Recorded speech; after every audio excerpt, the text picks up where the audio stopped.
Jabba, bonjour. Bonjour. Comment vas-tu? Je vais tellement bien. Et toi? Oui, ça va très bien, merci. Pour aller encore mieux, avant de passer aux choses sérieuses, on donne toujours un petit cadeau à nos artistes invités. Un petit plaisir coupable. Oui. J'ai rien fait pour mériter ça.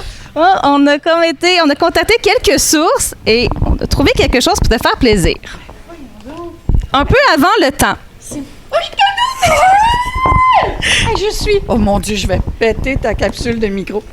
Avec une bouteille de vin blanc. Oh, tabarouette. Une chance que Mario Pelcha n'a pas vu ça. Il a son vignoble. Il n'aurait pas été content. Hey, merci. Oh, Vous avez le sac de Noël, toi. Va-t'en pas avec mon sac. Regarde ici si ça te dérange pas. Non, ben non. Hey, merci. Non, mais c'est donc bien fin. Je vois jamais ça, là.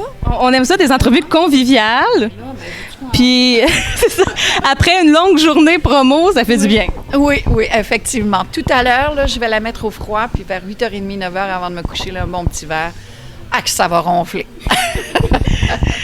Donc, promo pour le CD Au pays de Namouskouri qui va sortir le 6 septembre. C'est ton 12e album. Comment as-tu su que ce devait être toi qui rend hommage à Nana Mouskouri? Ah, mon Dieu, je laissais zéro choix. C'est que on a le même agent, Mario et moi, Paul Darèche aussi d'ailleurs. C'est pour ça que, tu sais, on a les mêmes sonorisateurs, on a les mêmes techniciens en général, éclairagistes, musiciens. On a comme un groupe et on se le partage comme ça tout le temps. C'est une famille. Et je parlais à notre agent, Michel Gratton.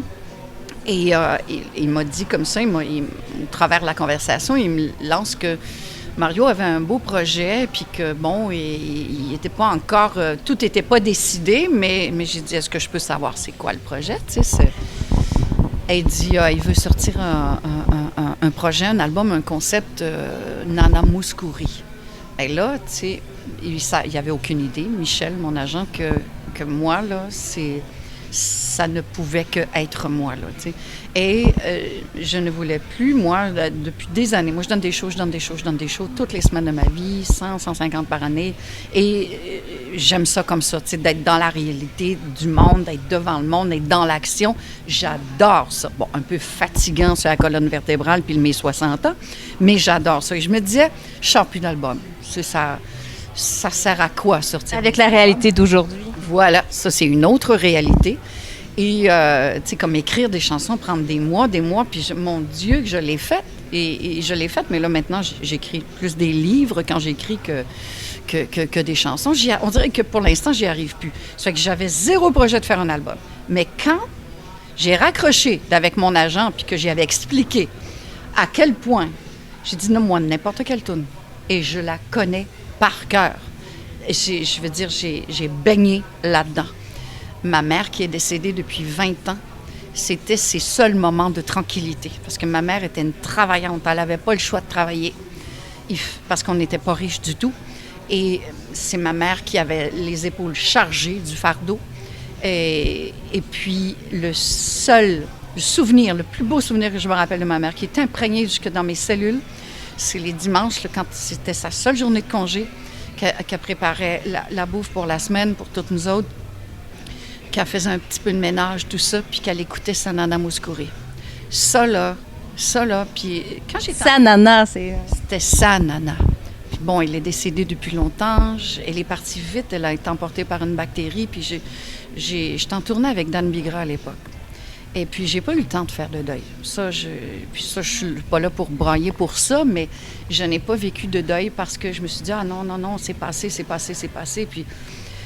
Mais ce qui reste de plus beau de ma maman, bien sûr, à part les photos, c'est ces images-là incrustées dans mon petit cœur et dans ma tête et dans mes cellules.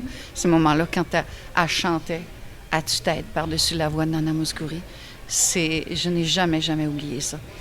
Mais ma mémoire se souvenait.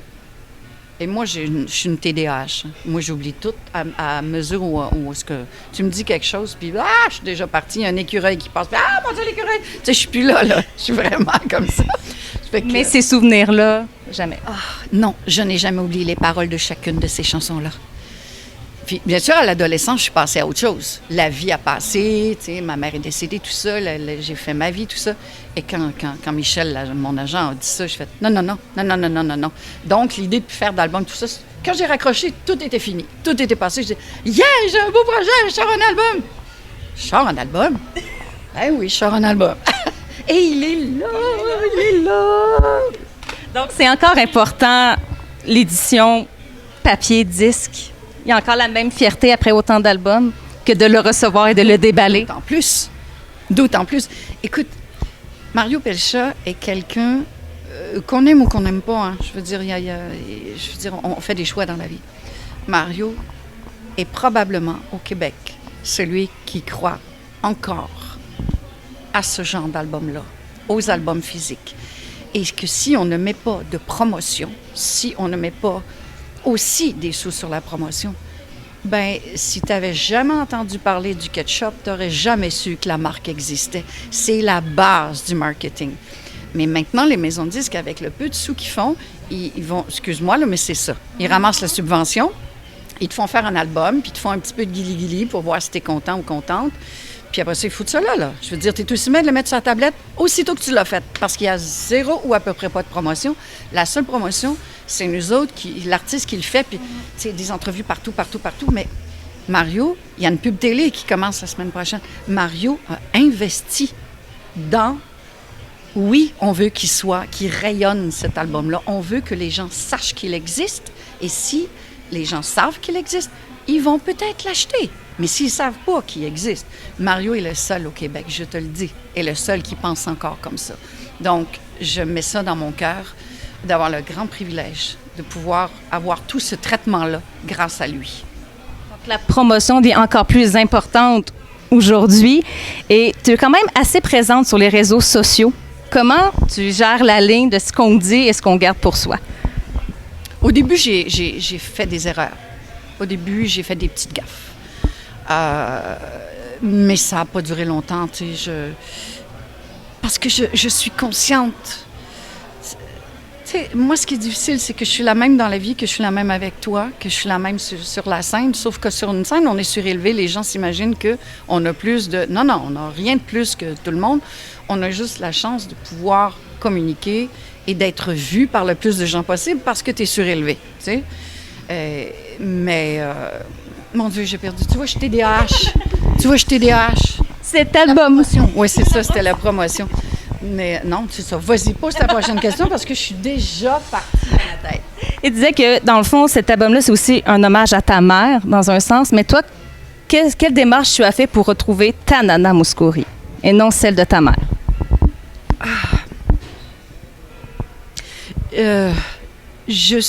C'était impossible. Comme Mario disait tout à l'heure dans notre conversation, je ne pouvais pas reproduire les chansons intégralement. Il dit, ça sert à quoi d'aller chercher une chanteuse qui chante comme Nana Mouskouri pour faire un album? Non, il fallait amener les choses ailleurs, sans jamais manquer de respect, sans jamais dénaturer. Alors, je suis rentrée avec mon band fondamentalement country, des musiciens incroyables, qui jouent avec... Voisine, avec Linda Lemay, avec tellement de monde, Kevin Parent, que je pourrais pas toutes les nommer. C'est des musiciens extraordinaires. C'est un privilège pour moi. Je le dis à tous les soirs que je travaille avec eux autres, qui m'accordent ce temps-là à moi, parce qu'ils peuvent être ailleurs avec un autre artiste et ils choisissent de travailler avec moi. Je suis rentrée avec eux autres. On a fait une pré-prod, puis on a été 3 semaines en studio. Une pré-prod de 1 semaine. Avec 2 guitares seulement, juste pour où est-ce qu'on allait trouver, parce que je chante pas dans les mêmes tonalités qu'elle, mais là, pas du tout. Et mon univers musical est pas du tout comme le sien. C'est l'essence de la chanson qu'il fallait prendre et l'amener jusqu'à moi.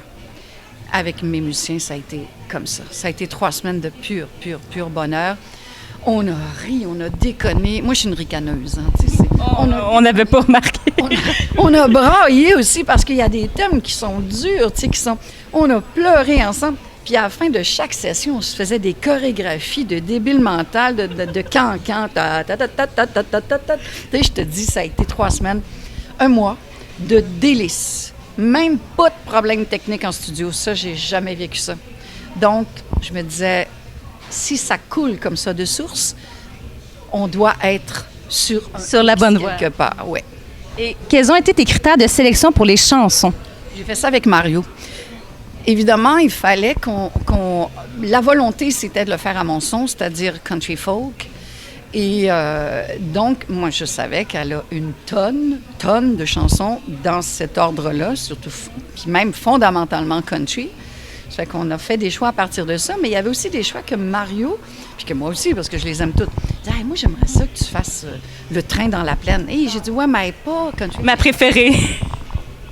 Écoute, attends de l'entendre. Ça va être... Oui, c'est ça. On a écouté l'album, c'est ma préférée de l'album. Hey, on s'est amusé à explorer. Là, puis là, je dis, OK, je fais une autre voix. OK, je vais réessayer ça. OK, je vais faire ça à la fin. Tu sais, c'était débile. J'étais envahie. Là. C'était tellement beau et puissant. Mais je suis contente que ce soit ta préférée. Génial. Et tu en as un petit peu parlé au début que là, tu te sens pas dans un univers, dans un mood pour créer tes propres chansons, mais qu'est-ce qu'il y a de bienfaiteur de s'imprégner des mots des autres, des mots de Nana, quand on est capable d'écrire ses propres chansons? C'est un défi. Un album au complet, c'est un défi. Parce que, tu sais, j'ai déjà, il y a quelques années, j'ai repris la chanson, évidemment, de France Gall et Michel Berger. Et ça a bouleversé ma vie, ce choix-là. Tu sais, on est la somme de tous nos choix, hein? Dans le moindre détail, on est la somme de tous nos choix. Et à partir de cette chanson-là, j'ai comme eu une ouverture sur une autre sorte de public. Je fais « Wow, quelle belle surprise! » Mais encore une fois, je l'ai fait à ma façon, complètement. Mais un répertoire au complet, jamais. Donc, je ne sais pas comment les gens vont accueillir ça. J'ai aucune idée. Mais ça a été un maudit beau défi. J'ai 60 ans. Et il y a quelqu'un qui m'a posé une question il y a quelques jours. Qu'est-ce que tu n'as pas fait encore que tu aimerais faire? J'ai dit, moi, je veux juste garder la santé maintenant, là. Je vous le jure. C'est comme ça. J'ai pas envie d'aller aux îles Mouk-Mouk. De toute façon, je pense qu'ils sont à vendre, les îles Mouk-Mouk de ce temps-là. Fait que j'ai pas envie d'acheter les îles Mouk-Mouk. J'ai pas...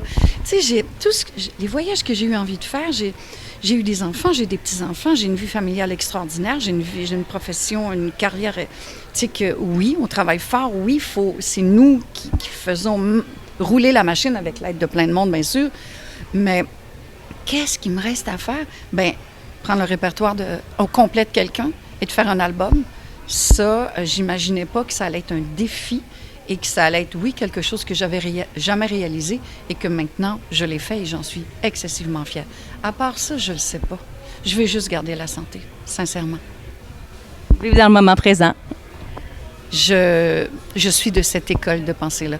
Quand tu as vécu beaucoup d'épreuves, coups de batte de baseball dans le front, j'en ai vécu quelques-uns, j'ai pas été épargnée par la vie.